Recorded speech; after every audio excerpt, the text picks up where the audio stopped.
يا هرقل الأمة،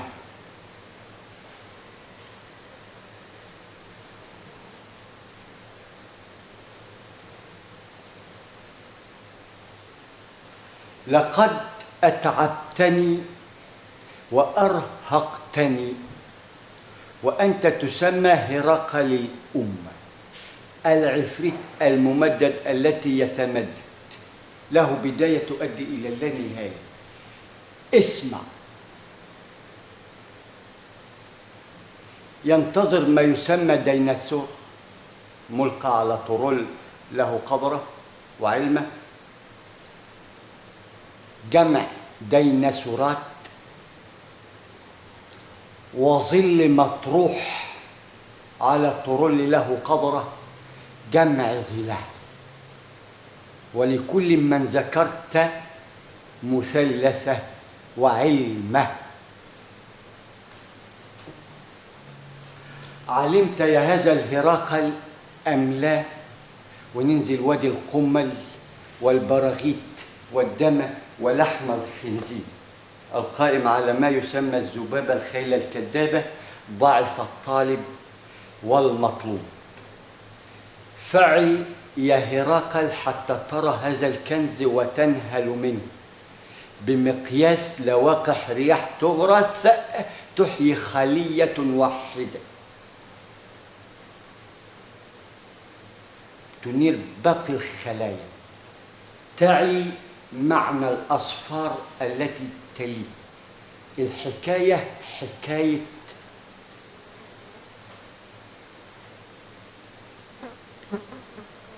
صفر،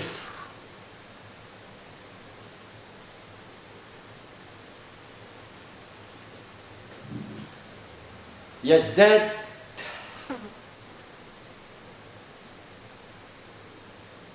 من أم تشكل له الدنيا، أمه الكبرى التي أنجبت المسمى بنواة، وذكرت به إياه زوجين رتق زائد ذرة نار وفتقناهما، ما يسمى بين الذكر والأنثى الحب، الذي من خلاله سيطعم ويطعم، من خلال الطعام أطعموا الطعام على حب به مثلث مسكينا ويتيما وأثيرا. هذا المثلث يشكل لك الختام حتى تنهض من هذا الطرول بصفر يعمل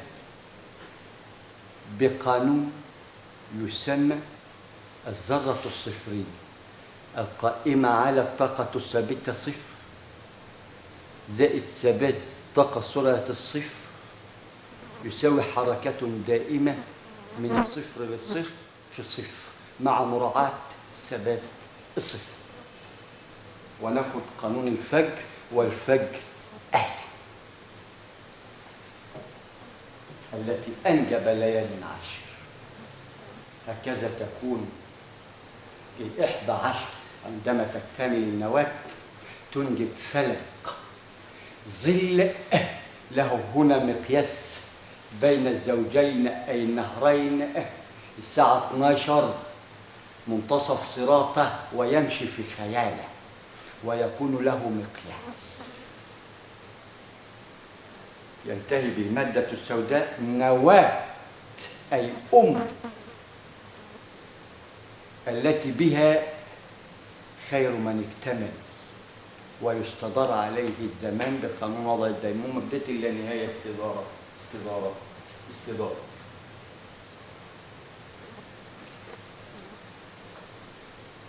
عرفت يا هرقل أنك لوقح رياح ملقاة على طرول ونعمل في رأسك من خلال أنبوب بعوضة تلقح في منتصف الرأس بقانون تفجير الإعصار بالإعصار. تكون لك مقياس. يحمل صفر يسمى نواة العشار، اسم اللفظي القانوني تكامل نواة المنظومة الرقمية التي بها 9 أصفار.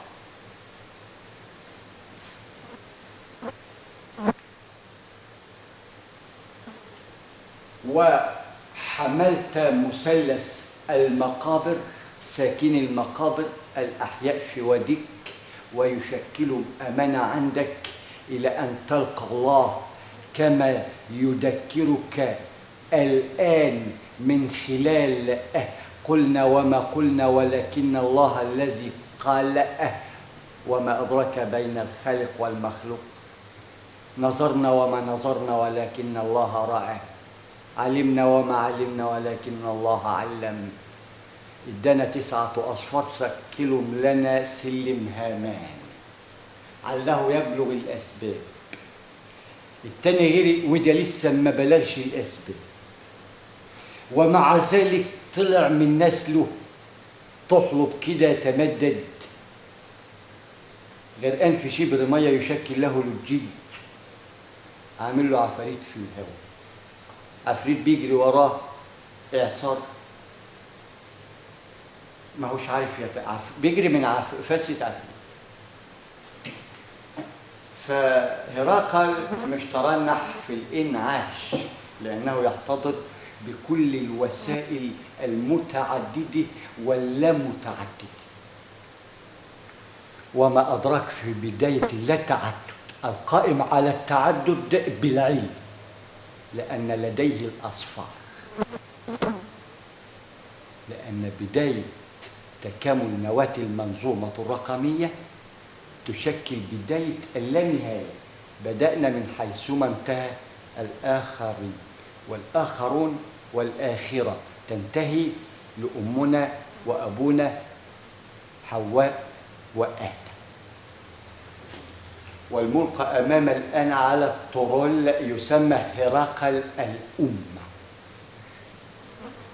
وينشق منه زوجته بالتذكير العلمي القائم على علم لكلاهما، سميت غرام.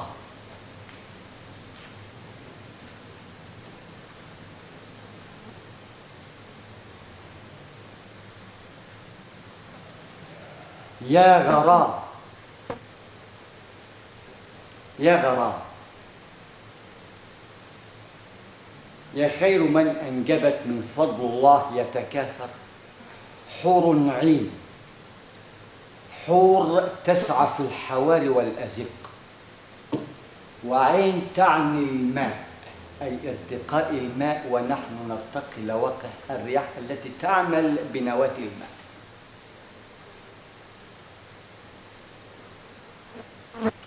فيا حور العين تهيئي لحور النور، من إحياء بشري به شر إلى إحياء ملائكي نور على نور، من خلال ما تعلميه مما أقول. يا غرام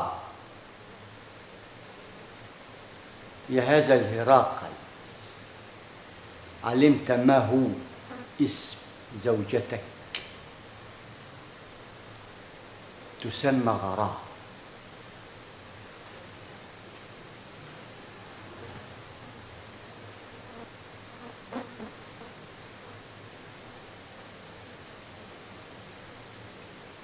فيا تاريخ يا سابق المادة في التكوين والتذكير إلى أن فلقها الله منك، وعي كيفية المتشابهات القائمة على ذات الحرف والرقم القائمة على أصفار تكامل نواة المنظومة الرقمية، بداية لا نهاية لها، ولكل صفر علمه وآلته. فيا أيتها الدنيا المجسمة في غرام، وكانت حواء حوت في وادي الواء إلى أن يرى النسر والحمار ووادي هبع ووادي كليبر ووادي زحلف ووادي سلحفاة ووادي السبت الذي به أنجب قردة وخنازير وقمل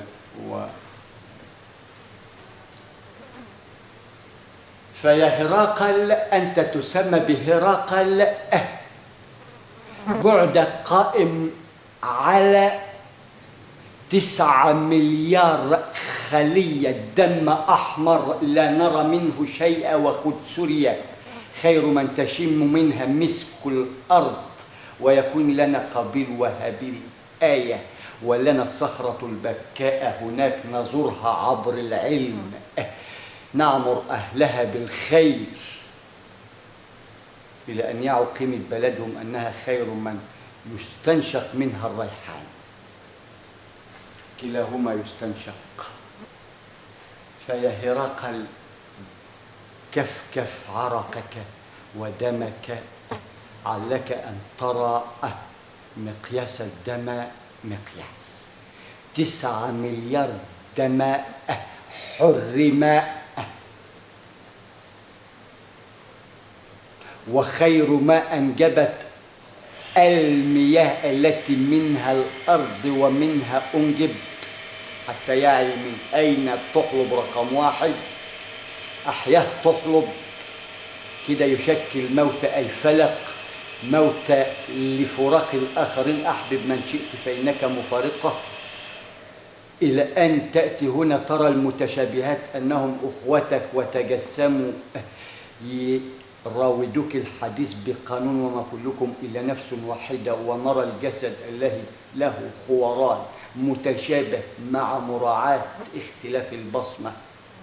يبقى هنا قانون التوقف الزمني في المتشابهات، حتى نعي أن هناك قوانين تعمل على توقف الزمن مع مراد وضع الديمومة في توقف الزمن التي يعمل على الدفع الذهني.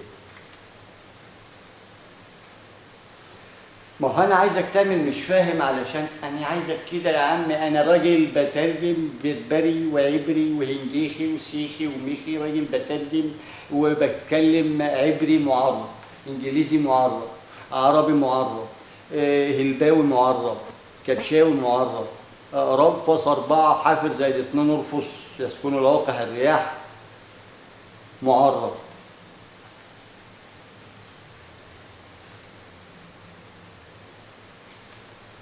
إلى أن تؤمن وتعي أن هذا أمر الله، لأنه وضعه لنا في الأفق المبين مقياس،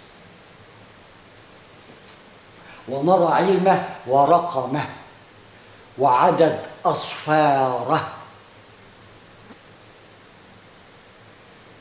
القائمة على الزوجين. الأحرف إلى أن نرى الثاء، أن الألف له باء وتاء، جمع هذه الذرات تعطينا ثاء، شكلت لنا نواة الثاء، ثاء ثاء ثاء ثاء ثاء. ألفية ثاء ألفيات، ونقول من نقول احمد ربنا، يقول لك على ايه؟ على رمشة عين أصبت عين له بداية لا نهاية، وخدك سريع سريع، سكنت من الصفر للصفر بتوقيت الصفر، برق البصر بل هو أقرب برهة عين.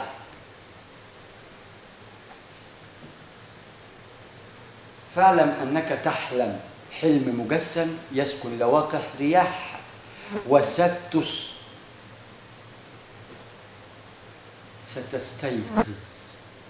ترى الله أمامك، يعني ما حلمت، وهو رحمن رحيم حليم لا ريب وضعه إلا نحن من يجرينا إعصار ويشكل لنا عفريت مش عارفين نصرفه، ولا نحطه نلمه كده ونعقن في أنبوب. إيه ده؟ مصادر ده طاقة كونية والله، لا صبر بشير بقر ومباني وجهز له آلة كده تتفاعل تحقنه، فبمحقن كده هوب يسكن تحت الأرض، أشحن العظم يجي لوحده، الفيصلات يجي لوحدها، المسلح يجي لوحده. يبقى ده حقنة إعصار، حقنة إعصار، حقنة شرجال الإعصار.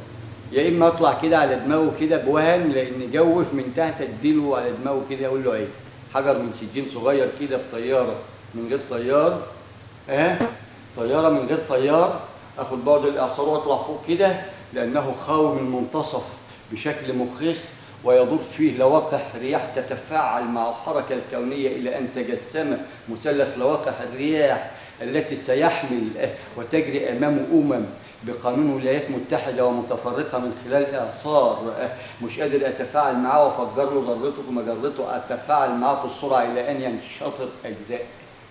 هنا هتسخن الحركة يؤدي إلى تصدع هذه السحابة، تنشطر إلى جزيئات تنزل حجارة من سجين بيضاء، نواة الأسود اللجين، ويكون لنا الذرة الضوئية مقياس التي نريد أن نطفئها، ونريد أن نطفئ نور الله، والله متم لنوره حتى وإن كرهوا الكارهين أنفسهم، إلى أن يعلموا أنهم ذاتهم الحركة الكونية، وينطقوا بلسان حالها التي يروه من خلال هذا الأفق المبين التي منها نقرأ، مش من كتابتك يا سيدي، لأننا أكملنا من حيثما انتهيت أنت حتى تعي نوع الدراسة التي درسناها، واعلم حتى تعلم كيفية الفلاح، لأننا درسنا خير درس صائمين.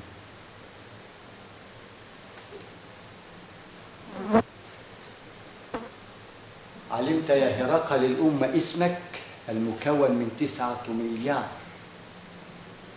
خلية الدم أحمر، و11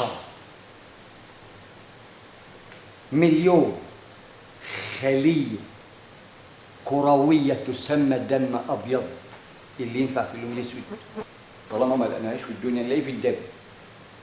يبقى ربنا كان حاططه لنا في الدم كما حط لنا مثلث اسفل المخيخ في الدم، وبرضه ما عندناش دم، نيجي في دمنا من اعصار ياء وبقر ومنازل وابراج واهل لب ودواب وزرابيح من نمله للصاروخ، يجري يميل بالصاروخ دي. طب ما تطلع بطياره بدون طيار وينزل على مخك اللي لانه جوف جبل تليج تجوف من المنتصف ادى الى هرع الامه، وهي في عالم الفنت والنانو مستخبية من إعصار يراوده المثلث بنفخة تتفاعل مع الإعصار تؤدي إلى سرعة تفوق الإعصار، تؤدي إلى حرارة يشتعل فوق، ترى جسد مشتعل من ماء وبوم ينشطر بمقياس لواقع رياح، تسكن لواقع رياح، نصلي ركعتين استسقاء صناعية قائمة على صنع الإنسان، لأنه تعلم من الله كيفية إدارة محرك المجرة الكونية من خلال سكين لواقح رياح مغلفة بمثلث يسكن 30 غلاف يساوي 33 حباية إلى أن تصل لل99 وتعي أما بعد، لأن السبح ما تحطتش كده أرقام أونطة، ده ال33 دول ده احنا نذاكر فيهم وننزل قواميس، وال99 وما أدراك، حتى نعي الآلة المعلقة السبعة التي ارتقت الدنيا، حتى تعي غران أنها ستنجب لنا ميكنة تعمل بالدفع الذاتي تنجب زوجين كما الذكر والأنثى، ماء وكهرباء، آلة تسمى مقربة من مقارب، قائمة على مثلث ما لا عين رأت ولا أذن سمعت ولا خطر على قلب بشر، من لواقح رياح تجوب حول عصا سيدنا موسى وهارون عليهما الصلاة والسلام، تنجب ماء وكهرباء. هو ضرب 12 العاب حتى نعي قبائله، وأتى الخاتم يكمل هذا الرقم الحركي التي يعمل ذرة ذرة من 1 إلى 12 ذرة تفاعل بالرسالة 13 عاما، 13 أعوام. 10 النواة التي أنجبت المثلث، أي مفتاح هذه الدائرة المغلقة، وهو نازل من ربك ما دينك من الرجل الذي بعث فيكم وطالع علم صدق واحد وكنتم أزواجا ثلاثة.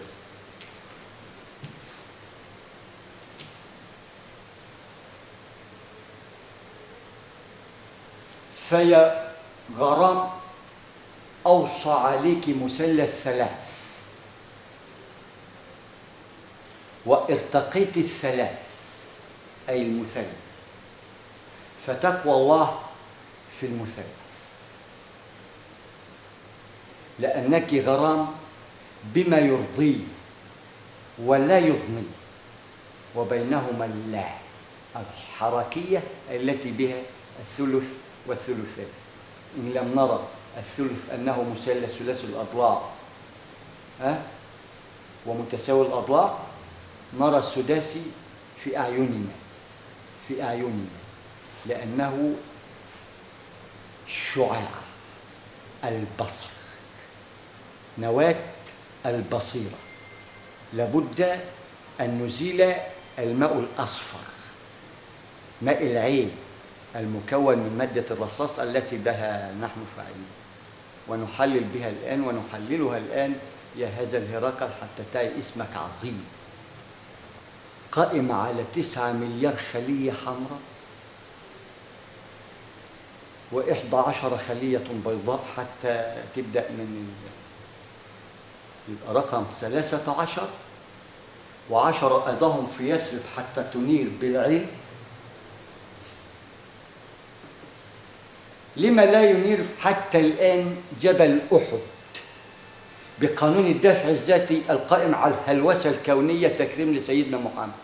ولما لا ينجب ماء وكهرباء من خلال آلة في لواقح الرياح تسكن مثلث في درج شركة الدائرة الثلاثية للأبحاث العلمية الكونية والإعلام الكوني بمقاييس لها أصفار، بدأت بصفر زلزل جزء الأبرز ده شيء، زلزل الزلازل، هذا أمر الله ولا عصيان بعد اليوم، بقانون حاحة أي حراك كوني دائم.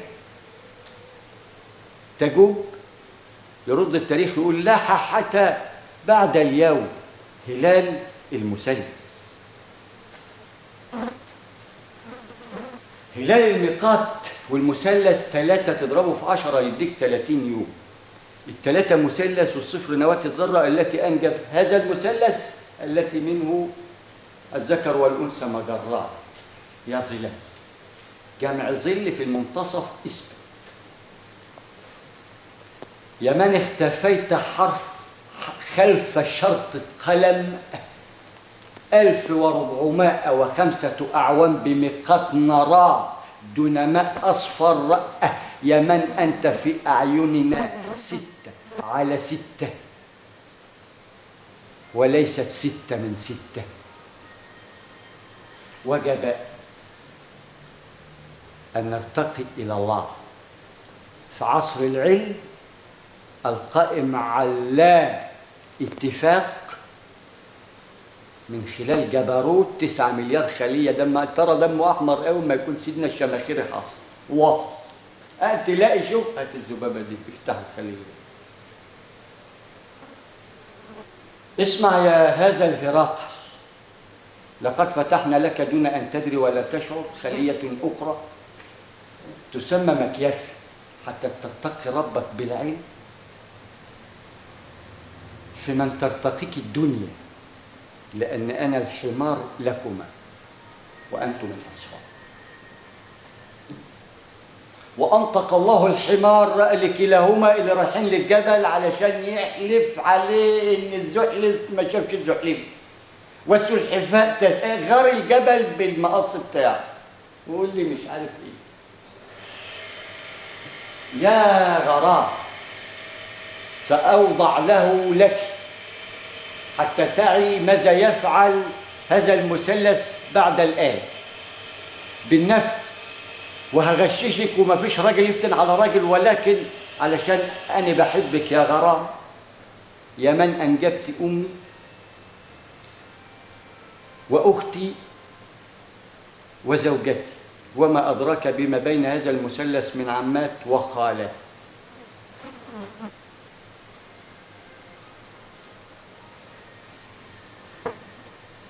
فيا هذا الهرقل، هذا علمك وتذكر به الآن، لأنه لك ابتغاء مرضاة الله، ولا نريد منكم جزاء ولا شكورا، سنعمل بأيديكم وستكونوا حراس جناتكم، ولا يخترق عرضكم بعد اليوم أحدا، لأنكم أهلنا. ولكن ذهب إلى أمريكا يضرب بلبكة في الحلبكة تأمرك، لبس برنيطة الدائرة المغلقة هي ارتقيها المثلث، ولبس نظارة شمس وقميص كروهات يتواكب مع كل الألوان، بنطلون جينز، بنص يتواكب مع كوبوي. كده جمعنا خبير بدرجة عالم في شركة الدائرة الثلاثية للأبحاث العلمية والإعلام الكامل، التي به إعلام خاص له 3 من 10، 3 من 100. والشركة 10%، ومستشارها القانوني 3%، والوسيط اللي يشكل علاقات عامة 3%،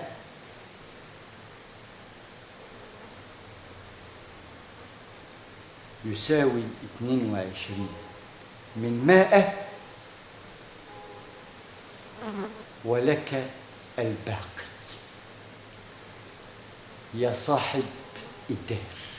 يا صاحب، راحوا فين أهل الدار؟ ما هو لازم أهل الدار يعمروها بريحهم من خلال ذكراهم، علشان قالوا لنا كلمة ما فهمناهاش إلا بعد، زي قانون الحمار اللي فهمها تاني يوم. بس احنا فهمناها بعد 1405 أعوام، وهذه ال5 انفجرت وانجبت نجم، جمع نجوم لا يعلم قدرهم إلا الله، أو في معمل به الظلال تريد عمليات ومقاييس لهم. فأنت أردتني يا هرقل علشان أنا منك وأنت مني، أنا منك وأنت مني، وقلت مبروك عليك، واد أمريكان وحلو عسول، واد بقى دهن شعر أصفر وأحمر، وقام عامل له زلبوكة وقام موقفه. كان طالع أساسا شعره نيجرو ويقول لك ده موضة، وبعدين راح هناك عامل بقى حاجات كده وأهلة وبتاع وتضرب مثلثات وركب الريح، وجي بقى يقول له وانا يا عم في ايه؟ في الخواجه واصل، الحمد لله على السلامه يا خواجه، الحمد لله على السلامه. خواجه حبستوفي. ايه هو ابن دي يا حبيبي؟ هي واحد. ايوه بس دي اللغه اللي ده سهل والله، سهل حلو. هيعرف نفسه الواحد، ما هو خواجه باشا. طب يا حبيبي ما فهمتش حاجه؟ لا. طب كنت شغال ايه؟ الساعة ب5 جنيه والحسابة بتحسب. طب ما تحسب في بالك، وادي انت ملك الساعة، ده انت المسمار، هو بلف عليك 4 عقارب. أول يوم 1000 عام مقد، تاني يوم الشمس يومها ب360 درجة، القمر 9 أهلة علشان نرى مشكات المنيرة. أرض أنجبت أم الأزواج يا أخي، ده أم الأزواج كلها يا أخي، منها الصفات ويقبض. خلي الديناصور دلوقتي كل ما يقبضني تعمل لي كده، تقول لي خليه تبع الملال. ده عنده قضية أصعب. ده لغته إيه؟ كرواسيا. الحمد لله يا حبيب قلبي، يا والله انتوا حبايبي وانتوا هتفهموا انا بقول ايه على طول. فانا بترجم كرواسي اسمه بربري، ودول اهلي. ليه؟ لان كل من ميز نفسه بشيء، الاخر لم يشغل نفسه بهذا الشيء، فادى الى التنافر بين الشيئان مع ان كلاهما شيء واحد. ولكن هذا قلوان جعس واهدي لواقع ريح دي وان يعني ما تونش، يعني اوعى وشك، ده الواحد شغال، الواحد شايفك، وقف كده ولف حوالين نفسك على ما تفهم ان اللفه دي ليها مقاييس، احسب عليه الخيبه الثقيله، الطاقه الثابته زائد ثبات الطاقه القائم على الطول والبعد، الخيال يساوي حركه دائمه ظل لا نهايه لها. ده شيء عظيم، انه لشيء ليس باعجاب بل انه عظيم، ولكنك الغافل من خلال المقاييس.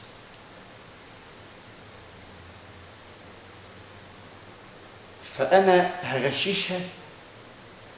أنا شايف راسك عفاريت، أنا شايف راسك عفاريت لو أبلسة وشياطين بتتفضفض. أنت شكلك عايز تفضل في الإنعاش وأدخل على الديناصور وأخلص منك وأسيبك كده عايش بلا واقع رياح مكهرباء بشرية. به شر خلوه مش هينال ولا يحصل له حاجة. ده بداية اللانهاية، ننجيه لمن بعده آية علميا وجسديا وهيدروليكيا وميكانيكيا. ديمومة ده أنا مدته دي هخليها تعيش ديمومة بقانون حانوت كفاية من خلال لواقع رياح وضعتها الفراعنة، قاموا لفينه في شوال قاعد 3000 سنة و7000 سنة و70000 سنة مقاييس بقانون مجادير. انا هوريك ازاي يفضل على طول بماده شمع كده تتفاعل مع الحركه الكونيه. تيجي تقول له ازيك يا حبيب قلبي كانك تراه، مش هخليه فرد واخليه كتله نعمل له طاقه ثابته زائد ثبات الطاقه. الهواء هتقعد توديها وتجيبها، انا هعرف اطلع منها مكان. هذا امر الله.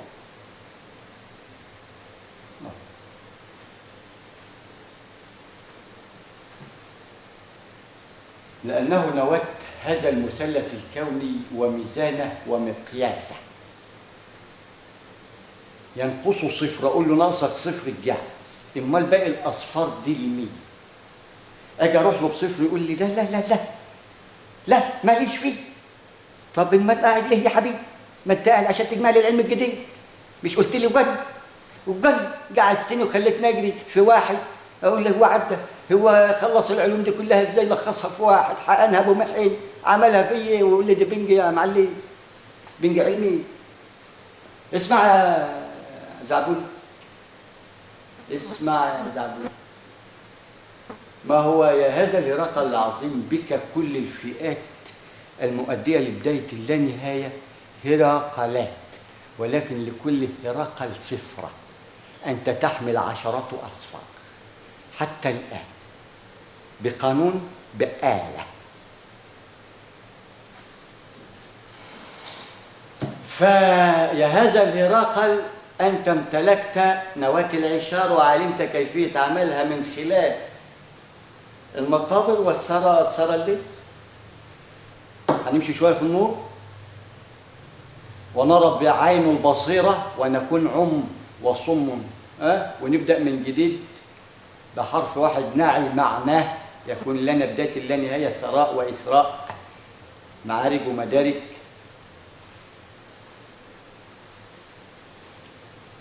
عشان ما تتكعبلش تاني. برقة كده القمر، برقة الشمس، برقة النجم، برقة يوم 50,000، برقة يوم 100,000. تشوف المسلسلين دول داخلين في 14 فين. ده لا حول ولا قوة. مساكين سيدنا محمد، مساكين. ما هو في ناس راحة نازلة كده قاعدة تطربهم من فرقة سيدنا سليمان وداوود عليهما الصلاة والسلام، لأنهم بيصطفوا من الملائكة رسلا مرسلين برسالة طرد وبرسالة تمثيل كأنه هو، ورسالة قرآن يقرأ، ورسالة علم يتلى من خلال قرآن يشكل لنا كلام الله. النواة، العنصر، السنن، الشعوب والقبائل التي ترى ما بينهما من نهر، يشكل مثلث بين غرام وهرقل الثلث والثلثين، والمثلث قد فاء وفاق من بين هذين اللبين وألقى ما في جوفه. انت شكلك فيك عفاريت مش مريحني، مش عارف اقفل عايز الم البعوضه. انا البعوضه اكثر ذبابه، هي والذبابه من عمل معي ومن يسكن لوقع الرياح من طيب، منهم من ملقى على ظهره ومنهم من ينتظر ومنهم من قضى نحبه. نحن بين هذا وذاك من خلال هذا الخلال، لأن لا خلال بعد هذا الخلال، لأنني باقي لواقع الرياح، ودي آخر التسجيلات، لأن أنا حاسس إن كده تمام كده تمام. فأنا تعبت، وغنتني من الله آلة خلتني أغنى أثرياء الأرض والسماوات، آلة. فما بالك ألف يشكل قانون، ولم ومن بداية اللانهاية قوانين خلف هذا المثلث التي أنجب عشار تثمر ثمر. فعندما تعي هذا العلم لديك مقياس اسمه المكيفة، وخير مكيفة مكيفة العود. ما هو انت يعني هتهلوس كده علميا دون ان تتكيف وتعي كيفية وما تضايقهاش في المكيفة. شوف ده انا هديها لك كده عود، مكيفة العود اسمه مثلث المكيفة، يسكن منتصف المخيخ ايضا، ولكن 1% مكيفة و99% تدبر في لواقع رياح هذه المكيفة. تكون لك مقياس تعرج وتدرك عليه. الآن برقة كده وصلت البتاية عبرت في لواقع رياح، أميال لها أصفار،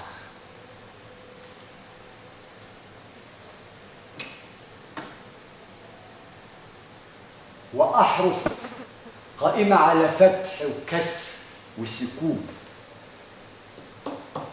وتكون لنا قراءات آية من خلال العدد التي توصلنا إليه، لأنه قانون قرآن ينجب خير ما يطرب ويطرب، وخير آلات، وخير من يقرأ، وخير من يجسمه فن. ما دول كلهم رسل ومنبئين بما قالوا، نبؤونا وأنبؤونا بما قالوا. هل نحن متفرجون فهمنا الشيء؟ ما أنا أقول لك بربري، وأنا في البربري من عبري معرب لبربري معرب، أهلي واجتماعهم. يا أخي كلنا فرد واحد، دي أعصاب، أعصابك يهراك، أنا عصب أهو بريحه وبستأصل لك العصب اللي تعبك، حتى تعي أن سيأتيك الفقير بجنات ستستورد منه بعملتك التي هو بغنى عنها، حتى تأخذ من ثمرة التي هو داخل البستان، وله الثلث، والثلث لمن يعي كيفية إدارة هذا المثلث القائم على قوس، ومنتصف المثلث نواة الذرة يؤدي إلى عصات مقربة من لواقع رياح سيدنا موسى وهارون عليهما الصلاة والسلام، أنجبت زوجين كهرباء وماء، إلى أنها أما بعد، لأنه الآن تحول هذا المثلث إلى القطاع الخاص، ومضت هذا الاعتماد اليوم، لأنه شهر رمضان التي أنزل فيه القرآن، التي أنجب قانون كوني، نواة وأب وأم ومقياس كل القوانين الكونية القائمة على الأفق المبين، من مثلث نواة الذرة لواقع الرياح وساكنيها، إلى ما شاء الله إلى أن تعي الأصفار التي هي بانتظارك، وتقول لي لا لا لا ماليش فيه، ده أنا زعلان. يا هراق، ما هو العصب من أعصابك اصطدمت أنا به، متنكر وغير متنكر، حتى أعي ما يدور في جوفك، حتى أصلح لك الطريق، لأنك أخطأت في حق أبنائك، استلفت علشان تعيش. أما بعد ما يكونش السلف ده بداية اللانهاية إنجاب رد الحق لأهله، ونعي كيفية الرد، لأن يوجد وكالة من خلالها، وكالة قانون لا يعو عنه الدولي شيء، لأنه كوني، ويحمل مقياس صفر رقم 10 تكامل نواة المنظومة الرقمية. أسفله آلة تنجب زوجين كهرباء وماء لجميع أنحاء العالم دون تميز لأي ديانة ولا أي فصيل ولا أي لون، ولكل لونة جنته التي تنجب ما في جوفها من ماء أنجبت الأرض. يوجد جنة تنجب سيارات تعمل بالهواء، الطيارات تعمل بالهواء، شخاليل تعمل بالهواء، ولا تنسى الدفع الذاتي القائم على الديمومة. النهر المعلق بمقياس الدنيا المعلقة حتى نراها ما تنجب من نهر معلق بداية حتى تعي أما بعد. فيا هرقل سأضع لك على هذا العلم عود، ولا تنسى عطر العود. فعندما تذهب إلى شجرة الخروع ستشق هذا العود القائم على صراط مستقيم وترى الأفرع لها أشعة يوجد بداخلها شعيرات تسمى صراط بمقياس عود. دي للضيف على الله ستكون فعالة للزوجين وبديلة لمادة جوزة الطيب اللي لازم يتكتر منها في البهارات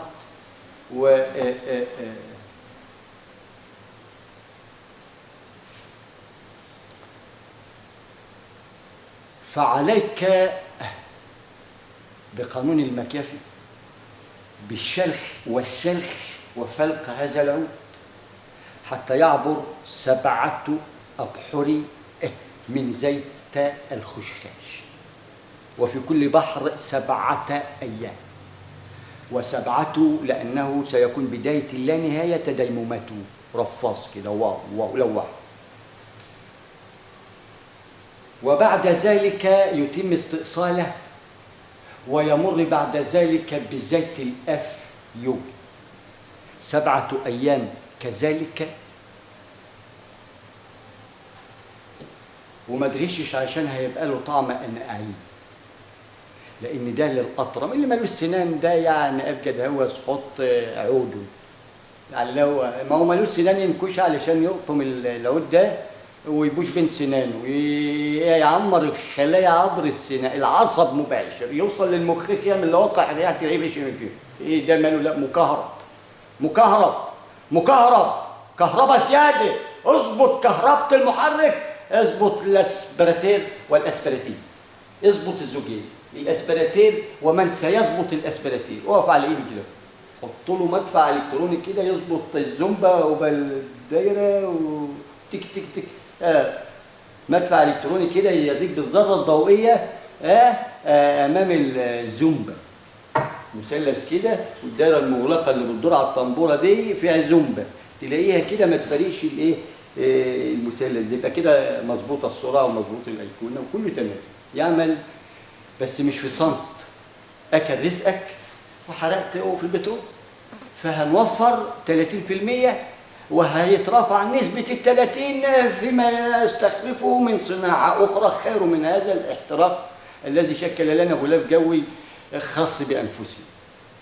وعم على الكل وفرض على الكل أن يتكاتف ويحط إيده في إيد أسياده.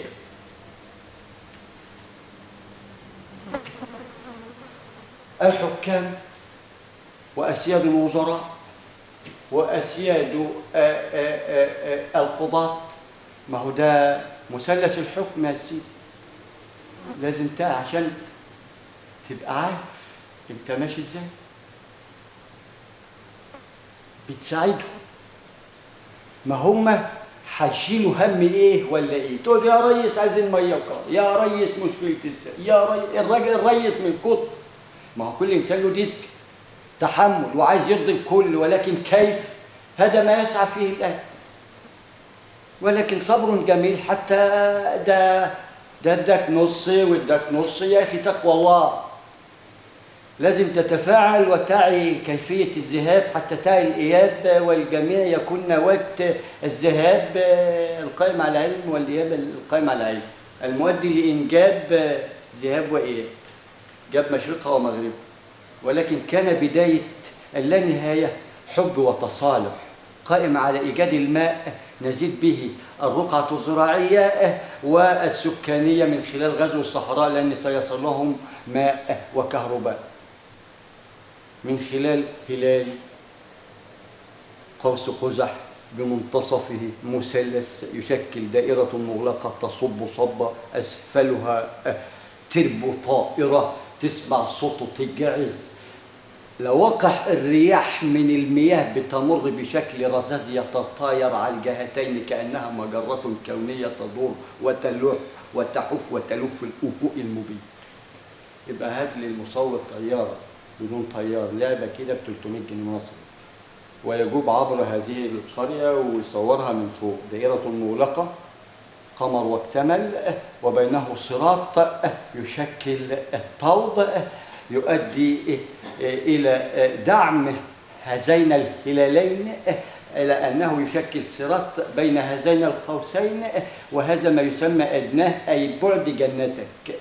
يبقى جنتك هتحاط كده بنهر 4 متر عرض في 3 عمق، به آلات تولد ماء وكهرباء، نهر خاص بقانون نهر النيل ينجب أنهار نيل لكل دول العالم. ابدأ بالملك الخاص والقرى التي لم تصلها الكهرباء والماء بعد، سكان المقابر الأحياء لأنهم في ظلمة، فهذه المقابر مادة سوداء، كما من هم في المقابر التين يعيشون على القرصة مادة سوداء، كلاهما مادة سوداء، ولكنها هذه تسكن القبور وهذه من نسبح فيها سبح. وعلشان نوصل لهم كهرباء عايزين اقتصاد عشان نلم بس حديد، واقتصاد تاني علشان نلم كابل، واقتصاد ثالث علشان مقاومات للكابل، وبعدين نجيب موتورين بقانون موتورين ما غنوه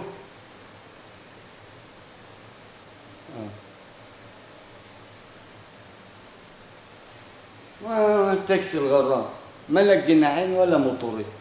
بس افهم انت بتسمع ايه وتدبر. هو قال انت تدبر.